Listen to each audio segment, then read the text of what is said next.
साथियों, जय आदिवासी, जय महात्मा फुले।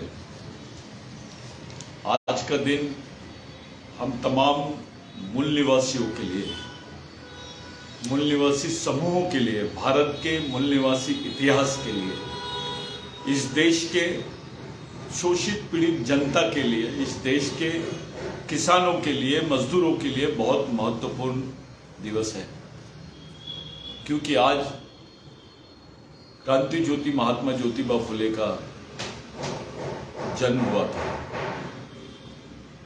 भारत में महात्मा ज्योतिबा फुले पर जो चर्चा की जा रही है या की जाती रही है, या उनके इतिहास को जो लिखा गया है वो पक्षपातपूर्ण लिखा गया। महात्मा ज्योतिबा फुले एक विचार है जो इस देश के मनुवाद को, इस देश की असमानता को, इस देश के शोषण को उजागर करता है और उन शोषण की जड़ों को खोजने में हमारी सहायता करता है, जिसे हम सत्य शोध बोलते हैं। क्योंकि सत्य शोधक जो कंसेप्ट महात्मा फुले की थी, वो किसी भी समस्या के मूल में जाने की कंसेप्ट थी। आज हम महात्मा ज्योतिबा फुले को समझने की कोशिश करेंगे, ज्योतिबा फुले के विचारधारा को समझने की कोशिश करेंगे, उसके इतिहास को नहीं। क्योंकि हमारे पास बहुत कम समय है। आज हमारा जो सेशन था वो 3-4 बजे का सेशन था। किसी कारणवश हम सब आपके पास में लेट आ रहे हैं, किसी कारणवश हम लेट हो गए, उसके लिए हम क्षमा चाहते हैं। साथियों, मेरी नजर में आज महात्मा फुले का जन्मदिन है, ऐसा सब लोग बोल रहे हैं, लेकिन मैं महात्मा फुले का जन्मदिन नहीं मान रहा हूं। ये शिवाजी महाराज का जन्मदिन है, शिवाजी महाराज के विचारों का जन्मदिन है, हिंदवी स्वराज्य के विचारों का जन्मदिन है। ये महात्मा फुले अगर नहीं होते, महात्मा फुले हमारे बीच में नहीं आते, तो हमको शिवाजी महाराज को समझने का मौका नहीं मिलता, उनके सामाजिक और सांस्कृतिक पहलुओं को समझने का मौका नहीं मिलता, उनकी पुरातन आदिवासी संस्कृति पर आधारित राज्य व्यवस्था को समझने का मौका नहीं मिलता। यह सच्चाई है। महात्मा ज्योतिबा फुले के साहित्य में इस देश के ओबीसी को, इस देश के दलित को, इस देश के धार्मिक अल्पसंख्यकों को आदिवासियों के वंशज बताया गया है। यह सच्चाई है कि वो आदिवासियों के वंशज है। भारत पे आक्रमण हुआ, आर्य आए, यहां के लोगों को मारा, उनकी बहुत निर्मम हत्या की, उन पे अनेकों अत्याचार किए, जिसकी वजह से ये लोग जंगल और बाकी क्षेत्रों में जाके रहने को मजबूर हो गए। साथों साथ महात्मा फुले के साहित्य में एक चीज बहुत मार्मिक है कि उन्होंने इस देश को कृषि संस्कृति पर आधारित देश माना है, और कृषि संस्कृति पर आधारित देश का दूसरा मतलब है कि यहां की जो सामाजिक अर्थव्यवस्था है वो कृषि पर आधारित है। जो देश का 80% हिस्सा है वो कृषि संस्कृति पर जीवन जी रहा है। उस संस्कृति की वकालत करने वाले महामानव का नाम है महात्मा ज्योतिबा फुले। महात्मा ज्योतिबा फुले ने हमें शिवाजी महाराज समझाया। महात्मा ज्योतिबा फुले ने हमें हिंदवी स्वराज्य समझाया, हिंदू स्वराज्य नहीं। हिंदवी यानी सांस्कृतिक शब्द है, मातृसत्तक शब्द है। हिंदू यानी पुरुषात्मक शब्द है। जब आप हिंदू राष्ट्र की बात करते तो यह धार्मिक शब्द के रूप में देखा जाता है, लेकिन हिंदवी राष्ट्र की जो बात करते हैं वो सांस्कृतिक व्यवस्था के रूप में देखा जाता है, जिसके अवशेष मोहनजोदारो हड़प्पा तक जाते हैं। हिंदवी का मतलब हिंदू नहीं होता है। हिंदवी ये सिंधवी शब्द का अपभ्रंश है। हिंदू ये सिंधु का अपभ्रंश नहीं है, हिंदवी ये सिंधवी का सिंधवी का अपभ्रंश शब्द है। मराठी में हिंदवी ये शब्द जो है ये मातृसप्तक शब्द है और इसी व्यवस्था को सामने लाया गया। इसी व्यवस्था में माता जिजाऊ को राज्य प्रमुख बनाया गया। इसी आदिवासी संस्कृति की वजह से जिजाऊ को सती होने से बचाया गया। उन्हें सती होने के बजाय राज्य की सत्ता सौंपी गई, उनको राज्य का कारोबार सौंपा गया। इस पूरे परिक्षेप में अगर हम देखते हैं तो महात्मा ज्योतिबा फुले का जो जीवन है ये महाराष्ट्र नहीं भारत के लिए सबसे महत्वपूर्ण जीवन रहा है। महात्मा ज्योतिबा फुले के जीवन के कुछ किस्से, कुछ मनुवादियों ने महात्मा ज्योतिबा फुले को बहुत कम तर आंकने की कोशिश की है। आज पूरा ओबीसी समाज जो किसानी करता है, किसानी मजदूर है कि खेत मजदूर है, ऐसा ओबीसी समाज चाहे वो तेली हो, कुंभी हो, पवार हो, लोधी हो या और कोई अन्य लोहार हो, सुतार हो, ऐसे जो ओबीसी समाज के लोग हैं इन्होंने महात्मा फुले को समझने की कोशिश नहीं किया। इनके सामने धर्म परोस दिया गया।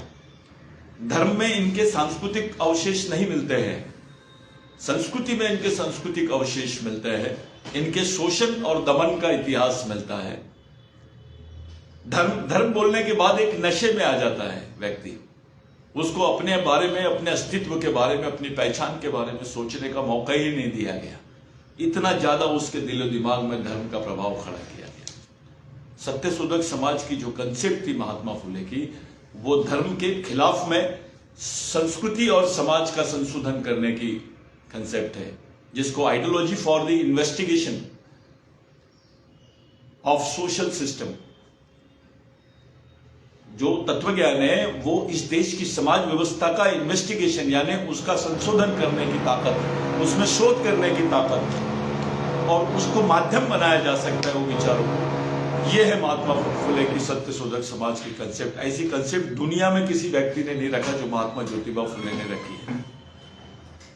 महात्मा ज्योतिबा फुले हम तमाम लोगों के लिए, आने वाली जनरेशन के लिए एक भगवान के समकक्ष नाम है।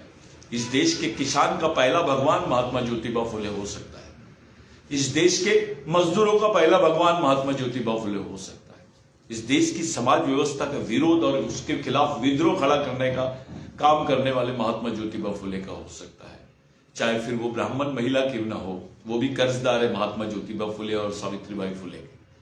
पूरा देश कर्जदार है महात्मा ज्योतिबा फुले के विचारों का। आप मेरे को बताइए कोई इतिहास ऐसा जहां ब्राह्मण द्वारा, मनुवादियों द्वारा कोई स्कूल खोला गया होगा और उसमें महिलाओं को स्थान मिला होगा, दबे कुचले लोगों को स्थान मिला होगा समाज के। पढ़ाई का महत्व यानी शिक्षा का महत्व, इस देश को एजुकेटेड बनाने वाला teacher of education, Indian democracy के टीचर ऑफ एजुकेशन अगर कोई है तो महात्मा ज्योतिबा फुले है। आज हमने डॉक्टर बाबा साहब अम्बेडकर को भारत रत्न दे दिया है। डॉक्टर बाबा साहब अम्बेडकर महात्मा ज्योतिबा फुले के फॉलोअर थे, उनके शिष्य थे। अब उनके शिष्य को देने के बाद गुरु को महात्मा भारत रत्न की उपाधि देना, यह उनका अपमान है।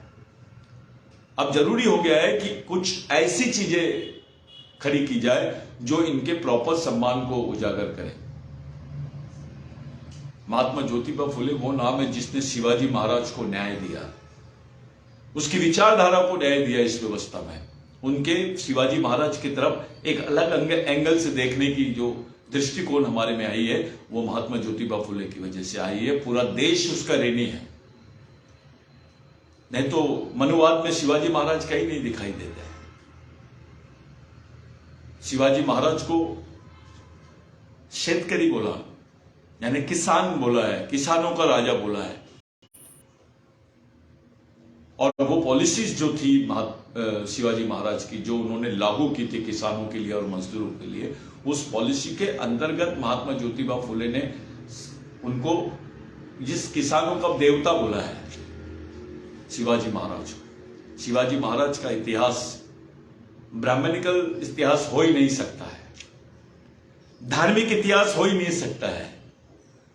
सिंधवी स्वराज्य का इतिहास ये धर्म का इतिहास नहीं है, इसको गलत तरीके से इंटरप्रेट किए गए हैं। मैं ये जवाबदारी से इसलिए बोल रहा हूं क्योंकि मैंने इसके ऊपर 6 साल से काम किया है। मैं 6 साल बाद उस निष्कर्ष पे पहुंचा हूं कि शिवाजी महाराज का जो इतिहास है वो सांस्कृतिक समाज व्यवस्था का इतिहास रहा है। उनकी जो व्यवस्था थी वो गण व्यवस्था से प्रेरित व्यवस्था थी। उनकी व्यवस्था में महिलाओं का स्थान सर्वोच्च था और वो आदिवासी संस्कृति से पूरी तरह प्रभावित थे, क्योंकि महादेव कोड़ी और मराठा ये समानार्थी शब्द थे उस समय। महादेव कोड़ी आदिवासी वंश के लोग हैं और मराठा उनके वंशज है। ये एक दूसरे से जुड़े हुए लोग हैं। जो महात्मा ज्योतिबा फुले ने क्लियर किया कि ये इस देश के मूल मालिक थे। मराठा मूल मालिक था, यहाँ का पवार मूल मालिक था, यहाँ का लोधी मूल मालिक था, यहाँ का कुनबी मूल मालिक था, यहाँ का तेली मूल मालिक था। हमारे में झगड़े लड़ाया गया है। ये पूरी व्यवस्था को टुकड़े टुकड़े में बांटने का काम किया गया है। ये झगड़ा लगाने का काम जो हुआ है ये समझने की जरूरत है।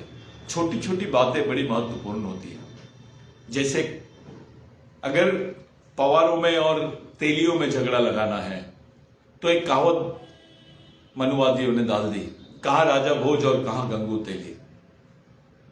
ये किसी को नहीं मालूम कि राजा भोज की सेना में कौन कौन लोग थे, उनका एडवाइजर कौन थे, उनकी जमीन किसकी थी, राजा भोज को राजा किसने बनाया। क्या ब्राह्मणों ने बनाया, मनुवादियों ने बनाया, या और कोई बाहर से आया उनको बनाने वाला? उनको राजा किसने बनाया? अगर इसका शोध लेंगे हम तो हमको समझेगा कि ये आदिवासी व्यवस्था का ही हिस्सा है। दोस्तों, देश में समय आ गया है अपने सांस्कृतिक मूल की तरफ जाने का, सांस्कृतिक मूल की तरफ जाने का, अपने रूट्स की तरफ जाने का कि हम कौन है, क्या है, किसके वंशज है। हमको तो नशे में रख दिया गया है। एक नई थ्योरी देश में डाली गई, सब मूल निवासी है। ये थ्योरी राष्ट्रीयता के नाम पे डाली गई है कि सब देश के सभी लोग मूल निवासी है, मूलवासी है। मैं आपसे पूछता हूं, ये देश किसके हाथों में है? किनके हाथों में है ये देश? बोल कौन रहे हैं ये? क्यों बोला जा रहा है? इससे कौन आदमी चुपता है? कौन अपने आप को छुपाने के लिए ये राष्ट्रीयता का खोखला आपके सामने थ्योरी रख रहे हैं? खोखली theory, utopian theory, utopian theory of nationalism. ये थ्योरी गलत थ्योरी है। इसी थ्योरी को बनाने वाले लोगों ने संभाजी महाराज को जो सजा दी है वो मनुस्मृति में उल्लेखित सजा दी गई। वो इस्लाम में नहीं थी, वो मनुस्मृति में उल्लेखित सजा संभाजी महाराज को दी जाती है। मनुस्मृति में उल्लेखित सजा बाबूराव शर्मा के को दी जाती है। मनुस्मृति में उल्लेखित सजा राघोजी भांगरे को दी जाती है। मनुस्मृति में उल्लेखित सजा बिरसा मुंडा को दी जाती है। रानी अवंतीबाई लोधी को दी जाती है। ये चीजें हमको समझने योग्य है। ये आज जरूरत है इसको समझने की। हम कंफ्यूज हो गए हैं। देश में सांस्कृतिक कंफ्यूजन खड़ा कर दिया गया है। इसको कल्चरल कंफ्यूजन बोलते हैं हम लोग। ये कल्चरल सैचुरेशन खड़ा कर दिया गया है कि संस्कृति के पार्ट को उभर के ही नहीं आने दिया गया है। एक धार्मिक स्वरूप को खड़ा करके लोगों को संस्कृति से दूर करने का ये तरीका है। जब आप महात्मा फुले के सत्यशोधक समाज को पढ़ते हो तब आप अपने सांस्कृतिक मूल की तरफ जाते हो। डॉक्टर बाबा साहब अम्बेडकर ने जो दीक्षा ली वो भले बौद्ध धर्म की दीक्षा ली होगी, लेकिन जो उनकी 22 प्रतिज्ञा है, जो प्रतिज्ञा है उनकी 22 प्रतिज्ञा, वो सत्यशोधक समाज की कंसेप्ट पर आधारित है। क्या नहीं करना है ये पहले, क्या करना है वो सेकंड फेज में है।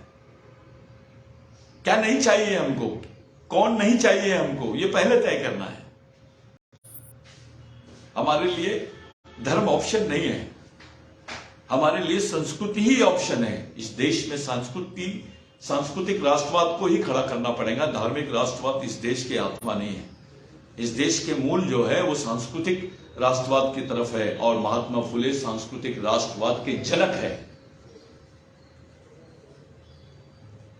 वही महात्मा फुले लोकमान्य तिलक की जमानत लेते हैं। वो जातिवादी हो सकते हैं क्या? आप कंपैरिजन कीजिए किसी भी महापुरुष का।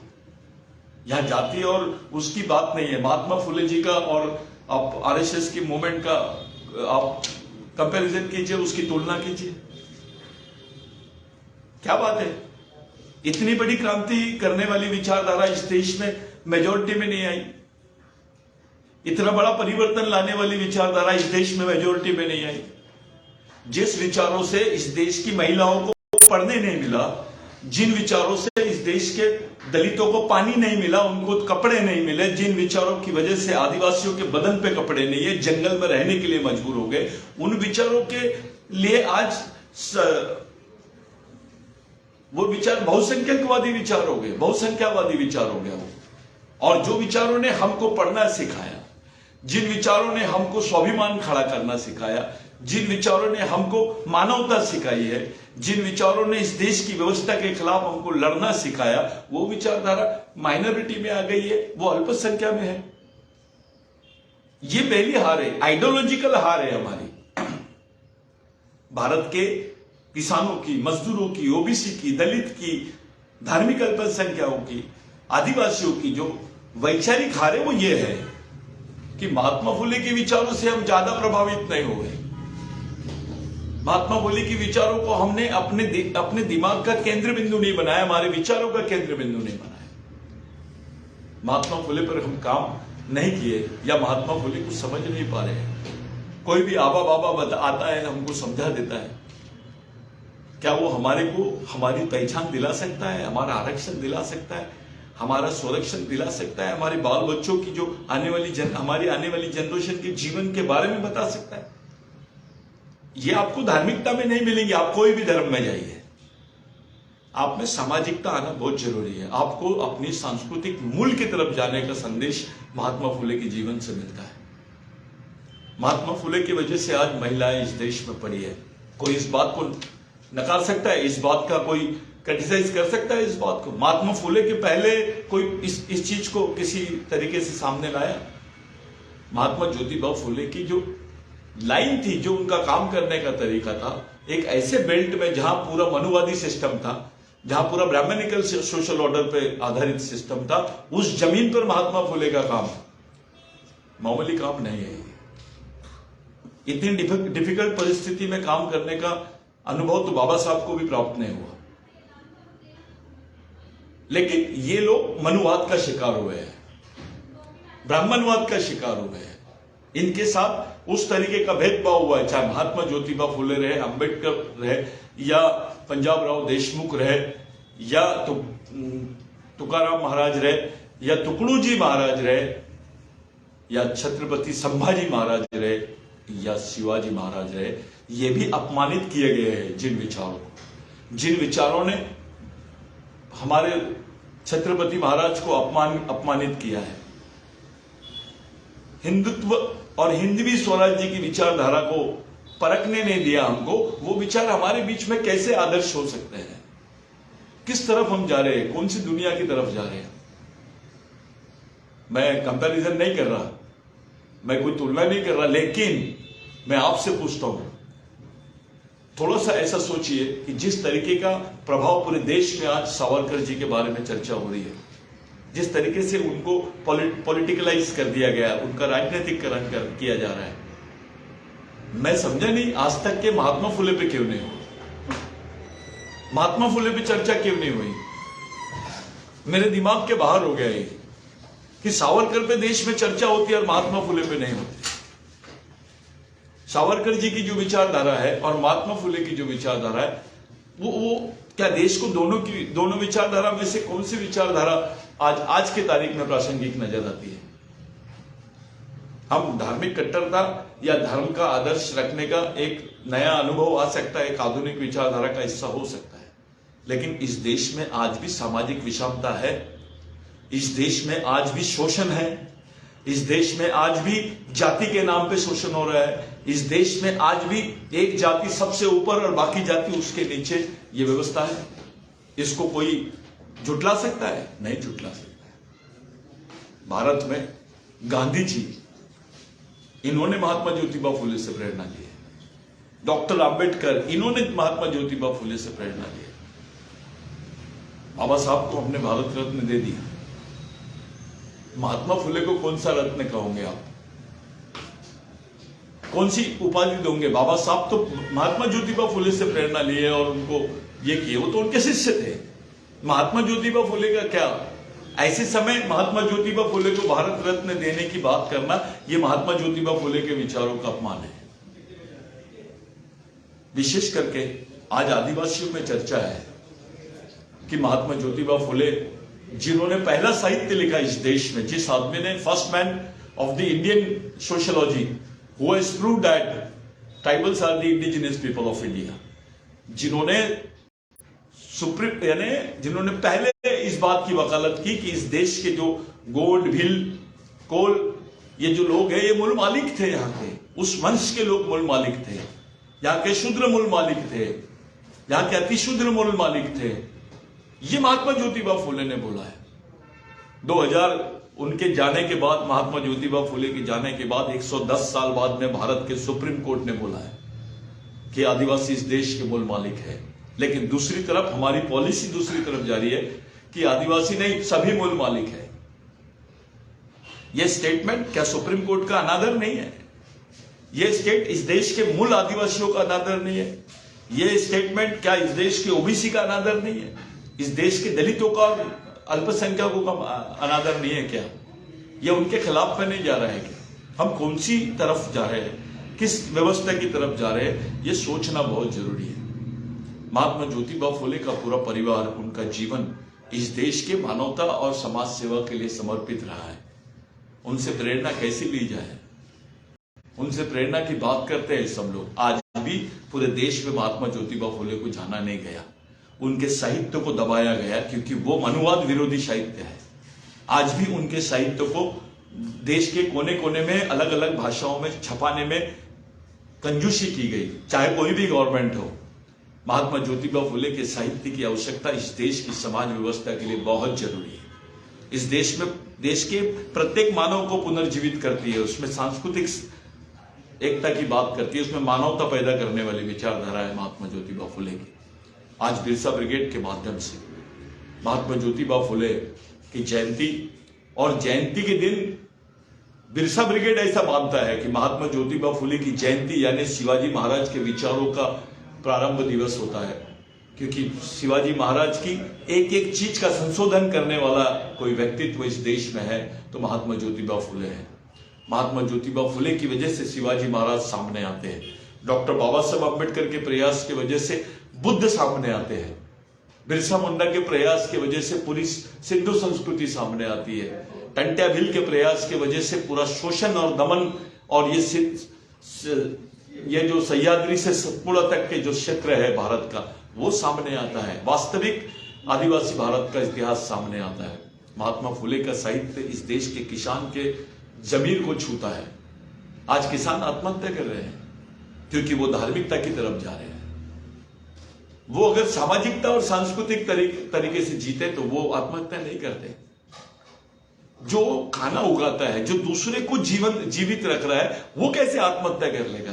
ये पहला देश है, इसलिए कर रहा है क्योंकि महात्मा ज्योतिबा फुले का जो तत्व ज्ञान है, जो उसकी सोशियोलॉजिकल आइडियोलॉजी है, उस आइडियोलॉजी को फेल किया गया है। क्या ब्राह्मण महिला को महात्मा ज्योतिबा फुले के आंदोलन से मदद नहीं मिली? ब्राह्मण भाई को नहीं मिली मदद? आज पढ़ रहे, लिख रहे, अपने घर में अपने अधिकारों की लड़ाई लड़ रहे, समाज में बात कर रहे हैं।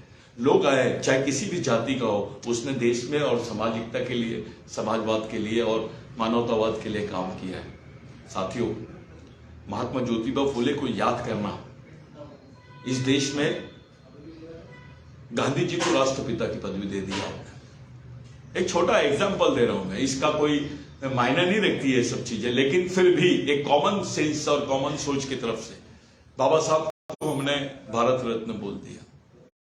बाकी लोगों ने अलग अलग तरीके से किसी को वीर बोल दिया, किसी को फलाना, किसी को फलाना। मैं भारत के वो नागरिकों से पूछ रहा हूं जो महात्मा ज्योतिबा फुले के वंशज है, उनसे पूछ रहा हूं कि आप कौन सी पदवी देना चाहते हो महात्मा ज्योतिबा फुले को? जिस तरीके से ओबीसी समाज बिखरा हुआ है, उसमें सामाजिक एकता के जो सूत्र है उसको पूरी तरह नेस्त नाबूद कर दिया गया है। ये सच्चाई कोई मानता है क्या कि भाई इनके जो डीएनए है एक जैसे है, ओबीसी एक जैसे भी है और पूरी तरह समान है। देश के पूरे ओबीसीओ के डीएनए एक जैसे समान है। इसलिए जाति आधारित जो जनसंख्या है, जो जनगणना है, उस पर कोई बात नहीं कर रहा है, क्योंकि पता चल जाएगा इतनी बड़ी संख्या में ओबीसी होने के बावजूद जो व्यवस्था है वो ओबीसीओ को कहीं स्थान नहीं दे पा रही है, या व्यवस्था में ओबीसीओ का क्या स्थान है, प्रश्न चिन्ह बन गया है। जहां ओबीसीओ का स्थान नहीं है वहां आदिवासियों का कैसे स्थान हो सकता है, वहां दलितों का कैसे स्थान हो सकता है? ये कॉमन सेंस की बात है। आज का दिन उस सांस्कृतिक सामाजिक परिवर्तन की लड़ाई के लिए समर्पित है। बिरसा ब्रिगेड की तरफ से मैं एक शब्द इस देश में सबसे ज्यादा महत्वपूर्ण माना जाता है, जिसको भगवान बोलते हैं। मैं भगवान से बड़ा शब्द महात्मा ज्योतिबा फुले के लिए इस्तेमाल करना चाहता हूं। महात्मा ज्योतिबा फुले को एक ऐसे शब्द से नवाजा जाए जो देश में किसी को ना दिया हो, क्योंकि अब भारत रत्न देने के लिए हम उस लायक नहीं रहे। ये बहुत पहले इस देश ने याद कर लेना चाहिए था। मंडल कमीशन बनता है ओबीसी पर, लेकिन वही मंडल कमीशन के चाहने वाले लोगों ने कभी महात्मा ज्योतिबा फुले को सामने नहीं लाया। पार्लियामेंट में महात्मा ज्योतिबा फुले का फोटो आया है, पुतला है क्या? लोगों ने ऐसा समझ लिया है कि भारत के संवैधानिक व्यवस्था में महात्मा ज्योतिबा फुले का योगदान नहीं है। बिल्कुल गलत, बहुत बड़ा योगदान है। उस पर चर्चा कभी हम बाद में करेंगे। महात्मा ज्योतिबा फुले की वजह से आज हमको शिवशाही समझ में आ रही है। साथियों, दुख इस बात का है कि महात्मा ज्योतिबा फुले के विचारों पर आधारित आंदोलन जिस व्यवस्था और जिस वर्ग के लोगों ने चलाना चाहिए था, उन्होंने आज महात्मा ज्योतिबा फुले के विचारों से बेईमानी कर दी। उनमें हम भी शामिल हैं। आज के दिन भले ही महात्मा ज्योतिबा फुले की जयंती नहीं होगी, लेकिन हमारे लिए यह सामाजिक सांस्कृतिक चिंतन दिवस के रूप में है। हमने इसको गंभीरता से सोचना चाहिए कि अगर महात्मा ज्योतिबा फुले के विचारों का और उनके विचारों को इस देश में जो स्थान मिला है, वही स्थान हमको मिला है। अगर हम उसको अच्छे से एनालिसिस करेंगे, उसका विश्लेषण करेंगे, तो हमको समझ में आएगा कि महात्मा ज्योतिबा फुले के विचारों का राष्ट्रीयकरण नहीं हो पाया। इसका मतलब यह है कि हमारे सामाजिक अस्तित्व का भी राष्ट्रीयकरण नहीं हो पाया, हम में भी राष्ट्रीय सामाजिक एकता निर्माण नहीं हो पाई है। ये बहुत जरूरी है।